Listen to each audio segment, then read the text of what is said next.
Kita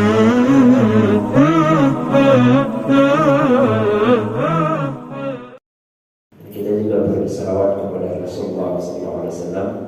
Mudah-mudahan kita yang hadir ini, baik yang langsung maupun yang live, semoga diistiqomahkan oleh Allah untuk mempelajari sunnah-sunnah Rasulullah. Lalu kita berdoa, semoga Allah beri kita kekuatan untuk mampu menjalankan sunnah-sunnah Rasulullah SAW. Tentu dengan satu misi, satu visi, kita bertemu dengan Rasulullah kelak di surganya Allah Subhanahu wa Ta'ala. Nah, Bapak Ibu, 22, kurang berapa hari lagi? 10 hari. Masa? Ya dihitung sendirilah, udah pintar kok. Kecuali kalau sama Arsan. Kurang berapa hari saja puasanya? Gak tahu. Biar menghitung nanti kan. Mudah-mudahan semuanya bertemu dengan bulan suci Ramadan. Allahumma ballighna Ramadan. Ya Allah, pertemukan kami dengan bulan suci Ramadan. Dan kembali mengingatkan undangan takbir, soalnya lihat kita koordinasi terkait dengan kegiatan bulan suci Ramadan. Sudah siap semua ya? Sudah siap. Nabi itu paling gemar, paling senang di bulan apa sekarang? Sya'ban ini. Nabi itu paling senang di bulan Sya'ban memperbanyak puasa. Ya, melatih diri sebelum datang bulan suci. Jadi perbanyak puasa. Kalau yang selama ini puasanya Senin Kamis, ditingkatkan puasa Daud sambil nunggu bulan suci Ramadan. Kalau puasa yang lebih sudah lewat. Gak apa-apa mau puasa lagi. Yang sudah terbiasa Senin Kamis boleh ditingkatkan puasa Daud untuk melatih. Tapi kalau tetap mau puasa Senin Kamis juga gak masalah, jadi gak masalah. Cuma memperbanyak puasa. Tapi insya Allah kita masuk bulan puasa sudah gak musim hujan kayaknya ini kan. Baik, kita lanjutkan pembahasan kita. Dari Abdurrahman bin Auf, qala Rasulullah SAW. Apa sabda Nabi? Abu Bakar fil jannah wa Umar fil jannah wa Utsman fil jannah wa Ali fil jannah. Kemudian mulai ragu-ragu karena belum selesai pembahasannya. Wa Talha fil jannah wa Zubair fil jannah wa Abdurrahman bin Auf fil jannah wa Sa'd fil jannah. Ya, ada Sa'ad, ada Sa'id. Beda ya, Sa'ad sama Sa'id. Nah, pada pertemuan sebelumnya kita sudah membahas bagaimana posisi Sa'ad dalam kaitannya doa. Jadi Sa'ad bin Abi Waqqas termasuk sahabat yang didoakan oleh Nabi agar doanya senantiasa diijabah. Dan sekelas Umar saja itu khawatir dengan doanya Sa'ad. Jadi tidak ada yang berani macam-macam kepada Sa'ad, kecuali yang minggu lalu kita bahas, yang kemudian memfitnah Sa'ad. Dan akhirnya dia harus menerima akibatnya. Didoakan, enak doanya, didoakan panjang umur, iya panjang umurnya, tapi fakir. Panjang umur tapi fakir, jadi pengemis. Nah, hari ini kita belajar yang lain dari Sa'ad bin Abi Waqqas. Beliau ternyata pebisnis. Jadi dari sahabat Nabi yang sudah kita pelajari, ada nggak yang miskin? Nggak ada. Mulai Abu Bakar sampai Sa'ad yang kita pelajari beberapa pertemuan ini, semuanya adalah orang-orang kaya. semuanya orang kaya. Jadi dalam beberapa sirah itu ketika saat meninggal itu kekayaannya 250 dirham. Itu kalau dikurskan ke rupiah 23,75 M. Itu ketika meninggal. Berarti sangat kaya. Kira-kira M itu berapa? Masih laku gak sekarang M? Laku kalau kita ini. Sangat kaya. Tentu bukan hanya dari keturunannya, karena saat ini punya orang tua yang kaya raya. Tapi saat ini juga berbisnis, dan bisnisnya dimulai dari kecil. Ya, bisnisnya dimulai dari remaja. Nah, kita kalau di zaman sekarang mau berbisnis, apa yang bisa dibisniskan? Kita bisa belajar dari saat itu sejak kecil sudah berdiri, nggak ikut orang tua dalam urusan ekonomi. Ya. Ketika dia sudah mulai remaja dan bisa mencari penghidupan, maka dia lepas dari orang tua. Nah, inilah yang harus mulai kita ajarkan ke anak-anak kita, agar ketergantungan kepada orang tua itu tidak berlebihan. Anak zaman sekarang kira-kira manja gak ke orang tuanya? Manja. Anaknya manja, orang tuanya juga memanjakan. Akhirnya anaknya tidak bisa mandiri. Dan saat berlepas dari itu, dia mandiri sejak remaja. Maka kami sering menyampaikan kalau isi pelatihan orang tua itu, kami menyampaikan gini: didik anak itu jangan jadi orang kaya. Jangan pernah mendidik anak jadi orang kaya, tapi didiklah anak menjadi orang yang bahagia. Itu rumusnya. Karena kalau mendidik anak untuk kaya, maka standar kebahagiaannya adalah materi. Pasti. Kalau dididik untuk kaya, maka semua standar bahagianya adalah materi. Ada uang saya bahagia. Tapi kalau mendidik anaknya untuk bahagia, maka apapun yang dia miliki itu akan jadi sarana dia bahagia. Mau banyak atau sedikit hartanya pasti bahagia. Kenapa? Karena sudah dididik bahagia. Nah, kita yang orang tua, yang mbah di sini, itu anak cucu kita dididiknya bagaimana? Dididik untuk cari harta apa dididik untuk bahagia? Itu harus dirumuskan dari sekarang. Ya. Jangan sampai salah mendidik anak-anak kita. Kaya iya, tapi yang penting bahagia. Kalau sudah kaya bahagia itu luar biasa. Nah, kita belajar dari saat dia mulai remaja sudah mandiri, berlepas dari orang tuanya, tidak ikut orang tuanya. Nah, di zaman kita banyak generasi muda yang itu sampai nyari kerjaan itu dicarikan orang tuanya. Ada nyari pekerjaan sampai dicarikan orang tuanya. Bahkan ada orang yang nyari pekerjaan dicarikan mertuanya. Karena waktu nikah belum kerja, akhirnya nikah punya mantu kok kerja dicarikan sama mertuanya. Apakah kita pengen anak generasi kita seperti itu? Tidak. Sekarang banyak peluang untuk menghasilkan uang kalau memang yang mengejar uang. Jadi YouTuber itu sekarang kaya. YouTuber ngalahin PNS kok. PNS gajinya berapa sih? YouTuber itu sekali YouTube udah puluhan juta. Gak usah yang YouTube karena harus dia ada TikTok dulu.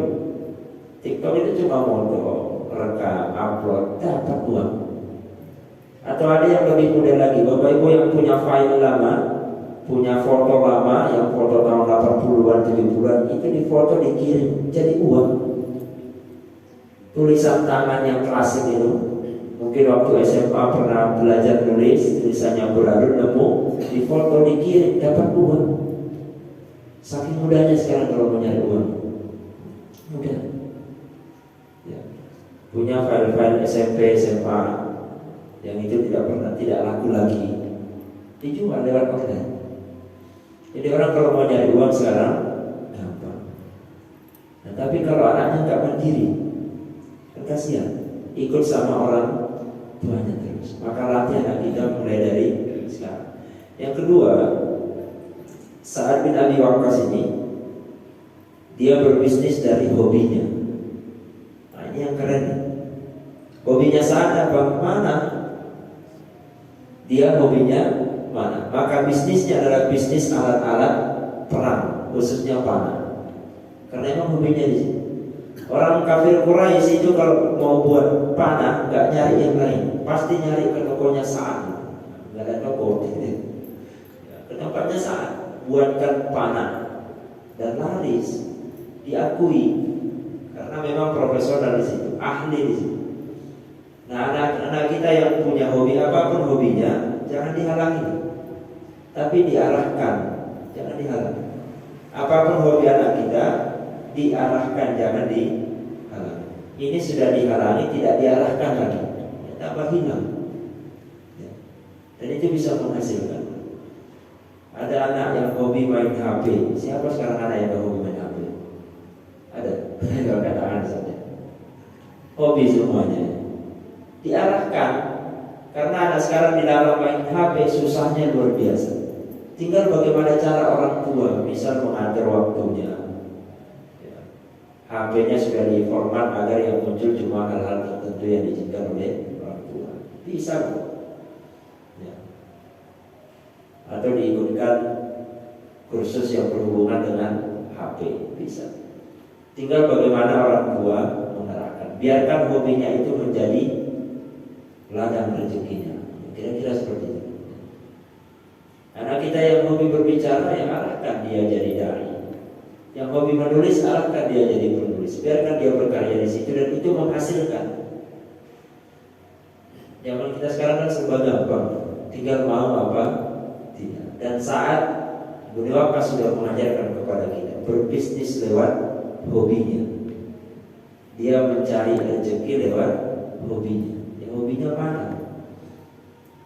Dan semua hasil panahnya adalah hasil terbaik di wilayah Arab, terbaik. Saya punya siswa ini yang super aktif.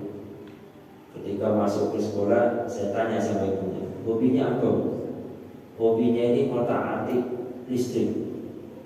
Listrik, anak SD waktu mau daftar. Listrik, HP, lampu, radio, semua dihancurin di rumah, dibongkar semuanya, dikembalikan Ustaz. Terus, benar? Enggak. Pokoknya bisa kembalikan. Itu yang penting. Saya bilang sama ibunya, Bu, jangan dilarang, yang diarahkan terus. Sampai sekarang diarahkan. Jadi kalau urusan laptop canggih, masih kelas 2 SD. Urusan perlistrikan, nggak tahu nanti kalau nantinya Pak Sulikan. Nah, jadi apa-apa pembina. Ada juga siswa saya sekarang di SMP 12. SMP 12. Hobinya keren. Hobinya apa? Suka nyium sesuatu yang baru. Jadi nyium spidol, nemu buku baru dicium. Pokoknya yang berbau baru dicium. Apalagi spidol paling hobi. Saya bilang sama ibunya, Bu, kalau anak ini dibiarkan bahaya. Kalau anak ini dibiarkan bahaya. Bisa-bisa nyiumnya yang gak benar. Apa bahasa? Ngelem itu ya. Bahaya. Terus gimana? Coba ibu arahkan untuk mencium bumbu masakan. Biarkan dia ahli di sini. Kalau anak ibu berhasil mencium bumbu masakan, oh itu luar biasa menghasilkan. Ya. Diarahkan nggak? Ternyata nggak diarahkan sama ibunya, ya sudah. Kalau itu diarahkan luar biasa. Bapak ibu yang pakai Rexona, itu ada orang khusus mencium ketek. Profesi lain. Mencium ketiak untuk membuktikan Rexona itu tahannya berapa lama. Ada. Bapak ibu mau nggak digaji untuk mencium ketek orang? Nggak mau, tapi itu mahal loh, itu profesi. Jadi siapapun yang punya keahlian, tekuni keahliannya itu, semoga itu jadi sumber rezeki. Ya ini saat bin Abi Waqqas. Jadi satu, belajar mandiri mulai kecil, jangan terlalu dimanja anak kita, cucu-cucu kita jangan terlalu dimanja. Kemudian apapun hobinya, silakan diarahkan sebaik mungkin, arahkan sebaik mungkin. Jangan sampai kemudian dihilangkan hobi itu sampai kemudian dia trauma. Jangan sampai. Baik, berikutnya. Nah, ini yang poin penting juga. Sa'ad bin Waqqas ini adalah salah satu tokoh yang paling berjasa terkait dengan penaklukan Persia. Tapi sebelumnya, sebelum Sa'ad itu sudah didahului oleh Khalid bin Walid. Tapi puncaknya kemudian di Sa'ad bin Waqqas. Jadi ketika akan memerangi Persia, sudah puncaknya, karena Khalid sudah menang di beberapa wilayah, sudah akan menuju titik puncak. Itu Umar mengumpulkan semua pasukan. Dikumpulkan pasukannya Umar. Lalu Umar sendiri yang akan memimpin pasukan. Ada 36.000. Umar yang akan memimpin. Kata Umar kepada sahabat, saya yang akan memimpin pasukan ini. Karena ini perjuangan yang sangat luar biasa. Melawan 240.000. Bisa dibayangkan Bapak Ibu.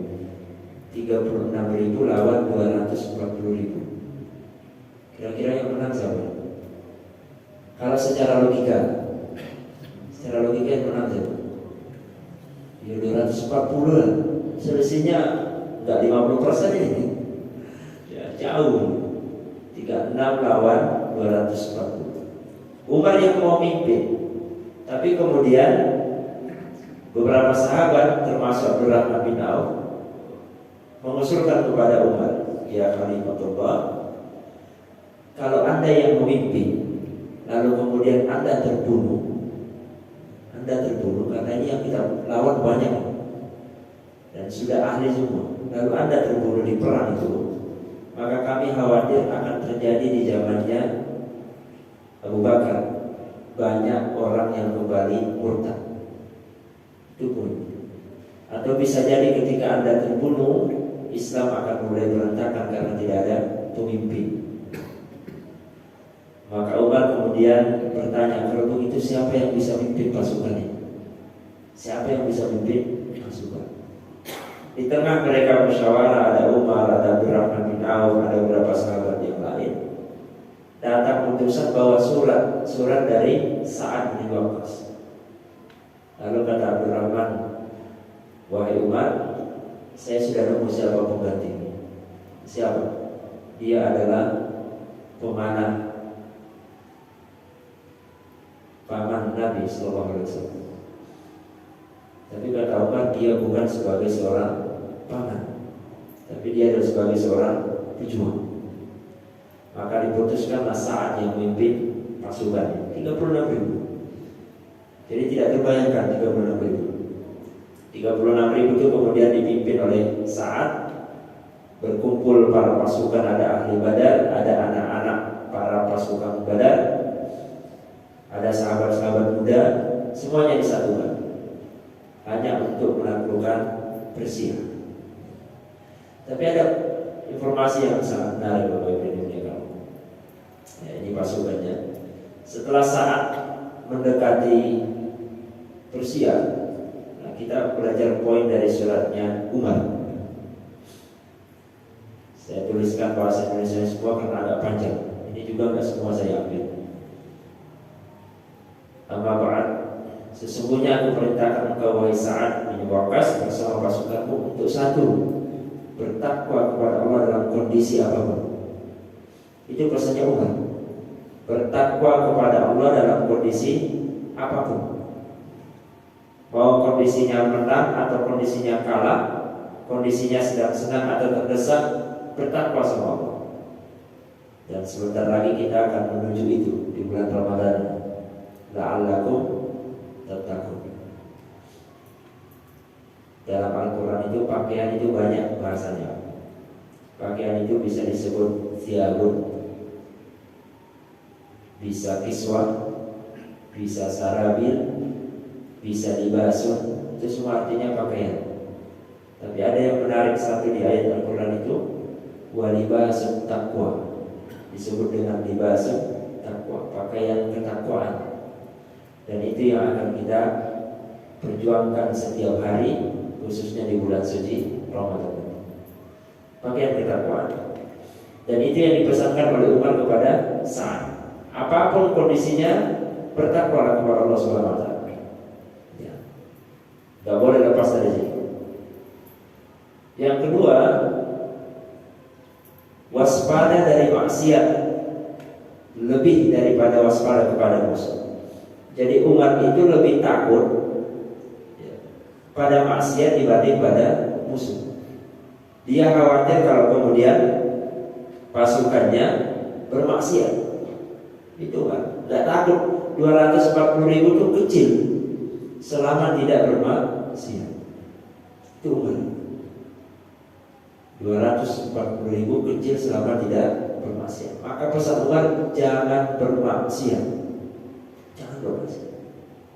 Maka ketika tadi dibandingkan antara 36.240 itu kecil bagi umat Islam. Dengan satu catatan, bertakwa, 2 tidak bermaksiat. Kira-kira di antara pasukan saat itu ada nggak yang bermaksiat? Nggak ada yang bermaksiat. Maka kemenangan itu mudah diperoleh. Nah, kalau di masjid ini seharian ada yang bermaksiat ya? Mulai bangun subuh tadi sampai sekarang ada ya? Ada. Entah maksiat kita, mata kita, entah kaki kita, entah pikiran kita, apapun itu. Maka banyak-banyak kita beristighfar. Sesungguhnya dosa maksiat pasukan lebih aku takutkan daripada musuh mereka. Kenapa kaum muslimin dimenangkan oleh Allah? Karena maksiat musuh-musuh mereka. Nah, di situ poinnya Umar. Jadi umat muslim itu bisa menang karena musuhnya adalah para pelaku maksiat. Jadi siapapun yang memerangi kemaksiatan, ada jaminan kemenangan di situ. Ya. Tapi tentu juga harus dipikirkan dengan matang. Strateginya juga harus kuat. Kalau bukan karena maksiat mereka, kita tidak akan pernah bisa mengalahkan mereka. Ya. Itu kata Umar. Jadi seandainya bukan karena mereka bermaksiat, ya kalah kita.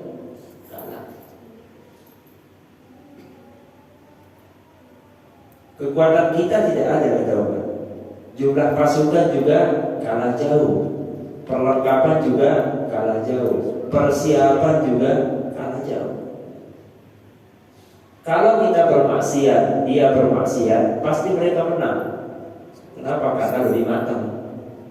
Jumlah pasukannya ada, persenjataannya lengkap, persiapannya lengkap, pengalaman perangnya juga banyak. Pasti menang kalau sama-sama bermaksiat. Kita pasti kalah. Dari jumlah kita kalah. Maka cara agar menang perang, kata Umar, adalah bertakwa. Caranya, cara untuk menang perang adalah bertakwa. Nah, sekarang kita berperang apa enggak? Di zaman kita ini berperang apa tidak? Perang kita apa bukan?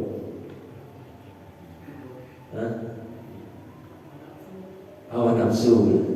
Paling aman ya hawa nafsu. Perang kita sekarang ini memerangi perilaku buruk, akhlak, memerangi media yang merusak. Itu perang. Semalam saya ditanya di ayahnya, ada jamaah yang bertanya, ini gimana Ustaz? Seakan-akan antara kebenaran sama kemaksiatan sekarang berjalan seimbang. Antara kebenaran sama kemaksiatan berjalan seimbang. Lalu saya sampaikan di awal jawaban saya sangat ingat, saya belum di sini. Saya masuk wilayah sini kan hampir 5 tahunan. Jadi saya masih di perumahan nama kampus di samping rumah Pak Sa'ad, sekarang di pusat. Saya katakan kurang lebih 5 tahun yang lalu, atau mungkin 6, atau mungkin lebih, saya pernah khutbah di salah satu masjid di Dawu, juga membahas itu. Saya katakan begini, radio banyak yang menyiarkan dakwah, TV menyiarkan dakwah, lagu-lagu banyak, lagu nuansa Islam. Dai banyak sekali. Media sosial untuk dakwah banyak. Tapi kenapa tidak berimbang dengan perilaku yang baik? Itu PR. Itu PR. Sarana dakwah sekarang banyak. Mau buka apa saja belajar gampang. Tapi kenapa tidak seimbang dengan perilaku? Harusnya kalau banyak kajian, di semua media ada kajian, harusnya kan yang muncul apa? Banyak orang baik. Harusnya. Tapi kenapa enggak? Kajian di mana-mana. Hampir semua masjid punya kajian, dan hampir tidak ada masjid yang kajiannya cuma sekali dalam sepekan. Hampir semuanya lebih dari. Bahkan ada yang maghrib ngaji, isya ngaji lagi, subuh ngaji lagi. Tapi kenapa jamaah kita tetap banyak yang bermaksiat? Ada yang bisa jawab ya? Ini fakta. Kalau mau nyari kajian banyak juga. Bapak Ibu kalau pulang sholat subuh atau habis suruh pulang nyalakan TV, ya isinya kajian. Hampir semua sekarang stasiun TV isinya kajian, kalau nggak kantin. Tapi nggak berbanding lurus dengan perilaku. Tentu ada yang salah, ada yang salah. Nah ini renungan bagi kita bersama, ya, bahwa ketakwaan itulah kuncinya. Ketakwaan. Maka kita sering diajar untuk takwa. Takwa itu apa sih Bapak Ibu? Ya, bahasa mudahnya takwa itu apa? Menjalankan perintah Allah, menjauhi larangan. Itu paling gampang memahami takwa. Tapi kan itu berat. Menjalankan perintah Allah, menjauhi larangan. Ya gimana ya, perintah Allah saja nggak tahu, larangannya juga tidak tahu. Nah itu yang kita pelajari sebenarnya. Akhirnya saya jawab semalam di ayat itu, yang bertugas berdakwah itu bukan ustaz saja, tapi semua kita punya tugas yang sama. Semuanya punya tugas yang sama. Kalau dia ustaz, dia berarti berdakwahnya bersama jamaah. Kalau dia pemain bola, ya dakwahnya di bola itu. Ya. Lagi main bola, waktunya azan ya break dulu lah kira-kira gitu. Ada nggak pemain bola yang berani? Nggak ada ya. Di Arab kalau azan berhenti setengah. Ya. Kalau ada di arsitek, ya berdakwah dengan itu. Berdakwah dengan profesi masing-masing. Jadi jangan memahami yang tugas dakwah kan ustaz. Enggak. Semua bertugas untuk berdakwah, semuanya. Cuma berbeda tempat, sesuai profesinya masing-masing. Ada yang sebagai guru yang berdakwah dengan profesi. Sebagai Gojek yang berdakwah dengan itu. Kan nggak apa-apa sambil Gojek jalan tilawah, nggak masalah. Dan sebagainya. Jadi berdakwah sesuai profesinya. Jangan andalkan ustaz terus. Ya. Jadi, kalau itu bisa kita lakukan, kita pelan-pelan bisa berubah generasi kita. Dan sekarang kita belajar Sa'ad bin Abi Waqqas dan 10 sahabat yang dijamin surga. Ini kan semuanya hampir semuanya muda semua. Muda. Kecuali Abu Bakar, Umar. Yang lainnya generasi muda. Nah, tokoh-tokoh seperti inilah yang harus diinformasikan ke anak-anak kita, ke generasi kita. Bukan Spiderman, apalagi Batman. Terus pokoknya main-main ya. Bukan Cak Man dari sepeda, itu konteksnya. Yang kita butuhkan itu adalah tokoh-tokoh belajar. Sahabat-sahabat Nabi, ada buku judulnya 60 sahabat Nabi. Ada yang punya nggak? 60 sahabat Nabi. Itu luar biasa ya. Saya punya di rumah sahabat remaja Nabi, sahabat-sahabat Nabi yang dididik Nabi mulai dari kecil. Bahkan salah satu muazzin Nabi itu adalah orang yang sempat mengejek azan. Lagi azan ditertawai, ditirukan sambil tertawa. Ditirukan itu Nabi dengar, kok suara anak itu bagus ya. Dipanggil sama Nabi, didoakan. Dia kemudian jadi salah satu muazzin Nabi. Salah satu muazzin Nabi. Banyak kisah-kisah sahabatnya. Kita akan bahas nanti. Bagaimana Nabi mendidik sahabat. Dan kita pun penting. Kita juga penting mendidik anak-anak kita agar takut sama Allah. Puncak iman itu di mana? Puncak iman itu ada pada sifat perilaku malu. Puncak iman. Malu ketika bermaksiat dilihat oleh Allah. Kalau ada sifat malu itu aman Pak hidupnya. Aman. Mau bermaksiat malu dilihat Allah. Sekarang cari tempat di dunia ini yang tidak dilihat oleh Allah. Ada? Kalau punya sifat itu, tidak akan bermaksiat. Mau maling, dilihat sama Allah. Muncul rasa malunya. Nggak sholat, malu kepada Allah. Punya harta tidak sedekah, malu dilihat Allah. Di situ puncaknya. Nah, mudah-mudahan kita semua istiqomahkan di situ. Jadi poin dari saat ini, pesan Umar ketika mengantarkan saat menuju perang Persia adalah satu, takwanya dalam kondisi apapun. Dua, jaga pasukannya agar tidak ada yang bermaksiat. Karena kemenangan itu diperoleh karena kita bertakwa. Kita bisa menang karena musuh kita semuanya bermaksiat. Lalu yang berikutnya, ketahuilah perjalanan kalian ada malaikat yang mencatat amal kalian, yang mengetahui apa yang kalian lakukan, maka malulah kepada malaikat-malaikat tersebut. Umar pun mengatakan malu. Cuma kadang kita tidak pernah merasa bahwa malaikat jadi CCTV-nya Allah, kiraman katibin, pencatat yang mulia. Jadi malu sama malaikat yang dicatat kita. Malu sama malaikat, malu sama Allah, malu sama makhluk Allah yang lain yang melihat perbuatan kita. Jangan bermaksiat kepada Allah sementara kalian sedang berjihad.